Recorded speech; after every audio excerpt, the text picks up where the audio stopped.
Kembali di iNews Siang, pemirsa rawan aksi pencurian di wilayahnya salah satu rukun warga di Tambora, Jakarta Barat menggelar sayembara tangkap maling berhadiah uang tunai.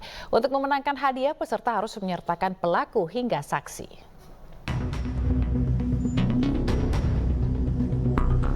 Rukun warga 01 Jembatan Besi Kecamatan Tambora, Jakarta Barat menggelar sayembara.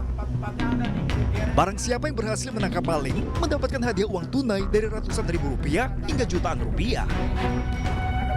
Sayembara ini berawal dari keluhan masyarakat yang melaporkan pencurian kotak amal, musola, jabatan HP, dan perhiasan serta kehilangan sepeda motor. Untuk pemberian hadiah, Ketua RW setempat mengeluarkan uang dari kantong pribadi. Namun, pemenang sayembara wajib membawa 4 hal, yakni pelaku, saksi, barang bukti, dan korban. Iya, antusias juga. Belum pernah tangkap tangan gitu ya, Bu ya? Ada, udah pernah ada ya? Udah pernah ya? Iya, udah pernah ada. Ada. Udah pernah ada dan Iya. berhasil tuh Berhasil, dicairin sama Pak RW gitu ya? Iya. Oh. Ya ada nih di RT 9 ya.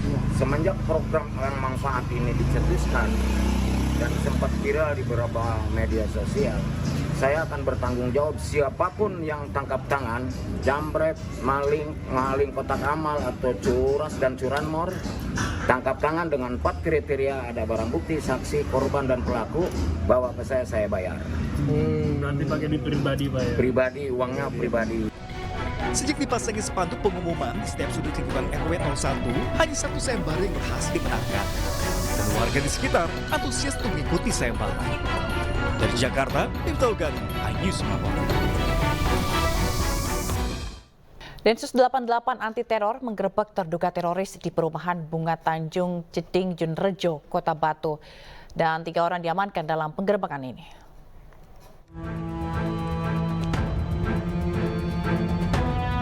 Tim Densus 88 anti teror menggerebek sebuah rumah di Kota Batu, Jawa Timur. 3 terduga teroris diamankan dari lokasi. Tim penjinak bom dan Inavis diterjunkan untuk melakukan penggeledahan. Sementara garis polisi dipasang berjarak 20 meter dari rumah terduga teroris. Hingga Kamis siang, proses olah TKP dan sterilisasi masih dilakukan tim gabungan Densus 88 anti teror dan Gegana Polda Jatim. Lokasi perumahan disterilkan mengingat TKP berada di tengah permukiman padat penduduk. Sementara ini ada 3 orang ya yang diamankan ya, jadi masih statusnya diamankan. Untuk proses lainnya nanti tolong ditunggu. Ini kan masih berproses ya. Jadi konstruksi peristiwanya, konstruksi hukumnya mohon ditunggu rekan-rekan media. Tidak ada warga yang diperkenankan melintas di sekitar TKP.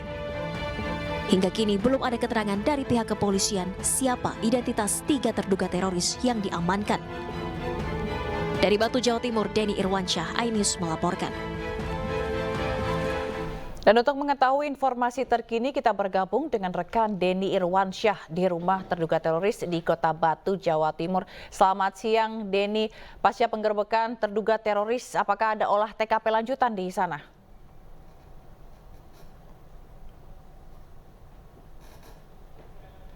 Baik, Denny, bisa dengar suara saya?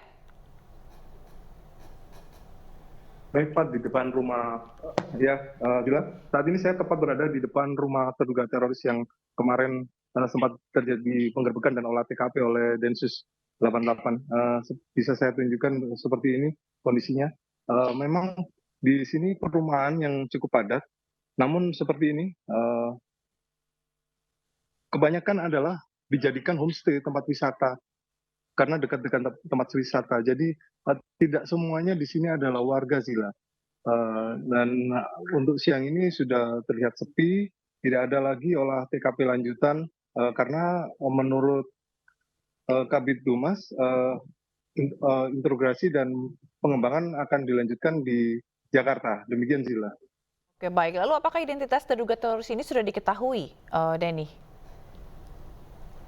Baik, dari 3 orang yang kemarin diamankan, sudah ada 1 orang yang ditetapkan tersangka, yaitu berinisial HOK.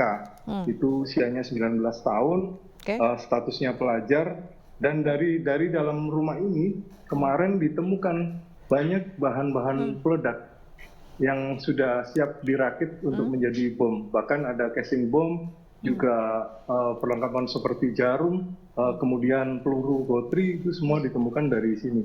Gila. Oke, tapi untuk saat ini polisi belum memberikan keterangan resmi ya, Denny? Untuk kemarin polisi masih menyampaikan hanya mengamankan 3 orang saja, namun dari Karo Penmas sudah menyampaikan rilis yang isinya salah satunya sudah menjadi berstatus tersangka. Gitu. Baik, berarti tinggal nanti ada perkembangan lanjutan gitu ya. Tapi kalau misalnya dari keterangan warga sekitar gitu, mereka mengetahui nggak sih pelaku ini? Kemarin saya sempat berwawancara dengan ketua RT di sini menyampaikan bahwa untuk ketiga orang ini mereka berasal dari Jakarta. Saat datang mereka juga melapor kepada ketua RT dengan menyerahkan data-data diri. Namun setelah itu tidak pernah bersosialisasi dengan warga setempat. Mereka tidak pernah sosialisasi, tertutup. Hanya itu saja sih. Jadi untuk RT kemarin juga minim informasi tentang ketiganya. Mereka hanya berasal dari Jakarta gitu aja. Oh baik, lalu untuk bukti-bukti yang disita apa aja kemarin sama polisi, rekan Denny? Baik, kemarin dari olah TKP yang bergiliran mulai Densus, terus tim melapor, bahkan sampai Inafis kemarin banyak ditemukan oleh bahan-bahan peledak, baik bentuk cairan atau serbuk kemarin. Kemudian ada casing bom, juga logam-logam seperti peluru gotri, ketapel, jarum yang sepertinya akan dicampurkan menjadi bahan peledak. Demikian sih. Oke, baik. Terima kasih rekan Denny Irwansyah melaporkan dari Kota Batu, Jawa Timur. Selamat bertugas kembali. Ya, pemirsa, kita ke informasi selanjutnya di mana Satreskrim Polresta Bandung menangkap remaja yang telah memperlihatkan alat vitalnya kepada sejumlah pengemudi ojek. Pelaku ditangkap usai aksinya menjadi pembahasan pengemudi ojek dan kemudian dilaporkan ke polisi.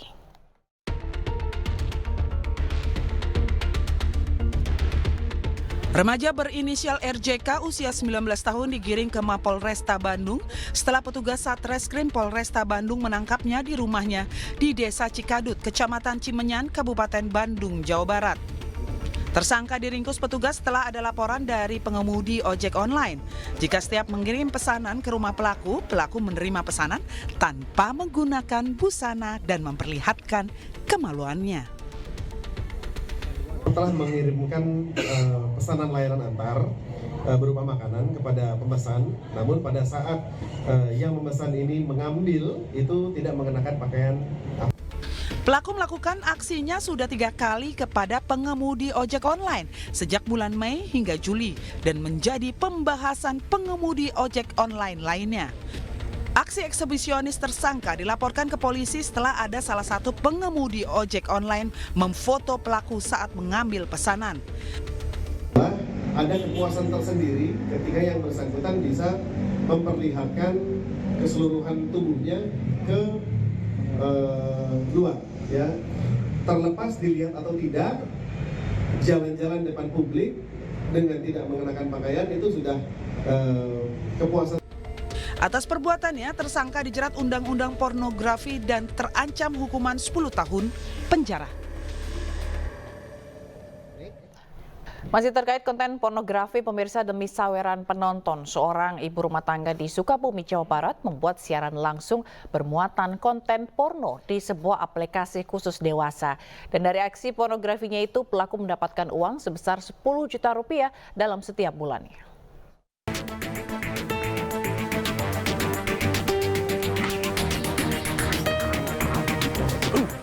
FSF, seorang ibu rumah tangga, ditangkap polisi lantaran melakukan siaran langsung bermuatan konten pornografi di media sosial khusus dewasa.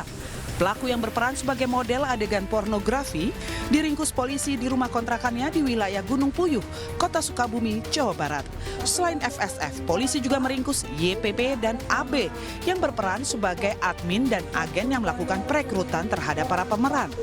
Kasus ini terungkap setelah petugas melakukan patroli cyber yang mendapati pelaku sedang melakukan siaran langsung yang mempertontonkan aksi pornografi. Motif para pelaku untuk mendapatkan keuntungan uang dari para penonton.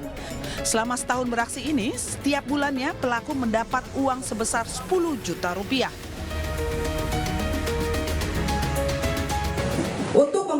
para talent, di mana besaran pembayarannya menyesuaikan dengan hasil gift yang didapatkan oleh para talent. Yang mana gift tersebut berbentuk gambar dengan nominal paling kecil sebesar 20.000 sampai dengan 2.400.000. Besaran tersebut tergantung permainan yang dilakukan oleh talent tersebut. Sedangkan untuk agensi dan admin mendapatkan keuntungan sebesar 10%. Sementara menurut pelaku, aksi pornografi ini dilakukan lantaran terhimpit ekonomi karena suaminya tidak bekerja. Untuk mempertanggungjawabkan perbuatannya, para pelaku dijerat dengan Undang-Undang ITE dan Undang-Undang Pornografi dengan ancaman hukuman 12 tahun penjara.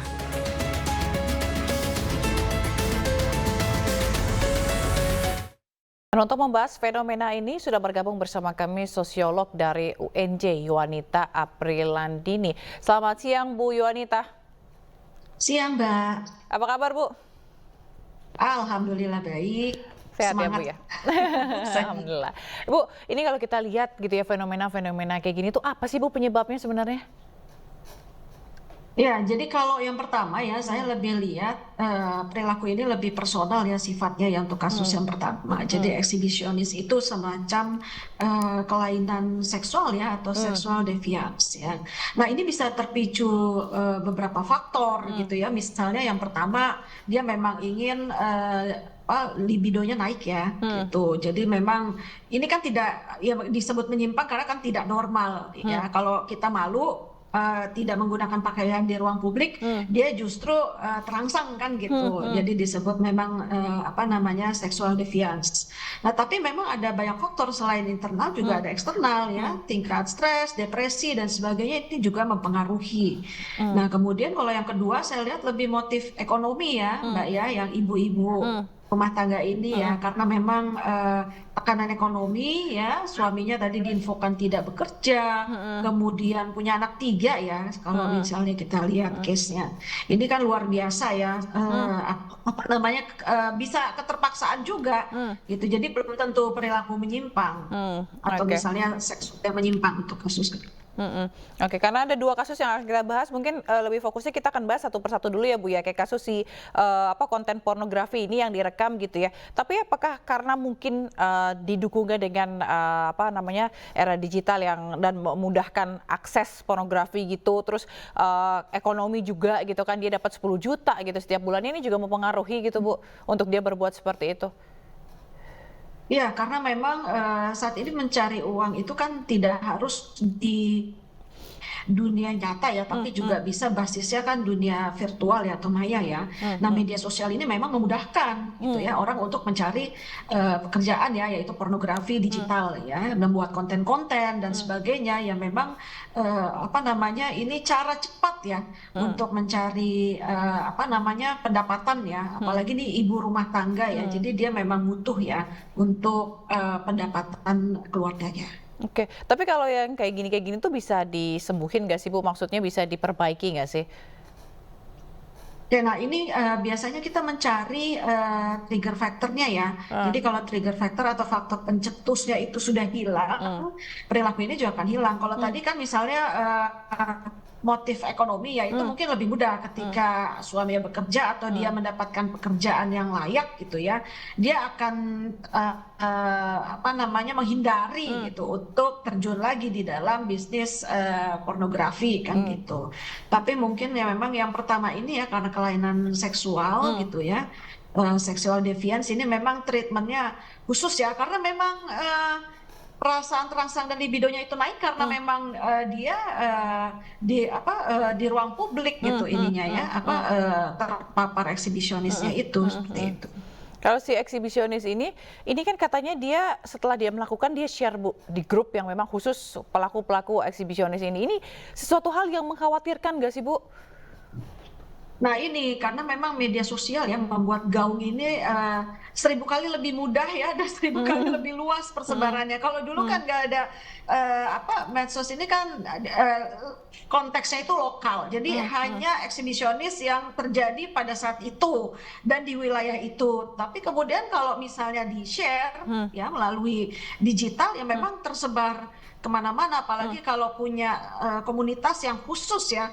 Para penikmat gitu ya eksibisionis ini kan luar biasa ya menurut saya, dan ini memang juga harus dibongkar ya oleh aparat ya karena takutnya diakses oleh anak-anak kita ya atau usia sekolah gitu atau bahkan usia yang di bawah 17 tahun.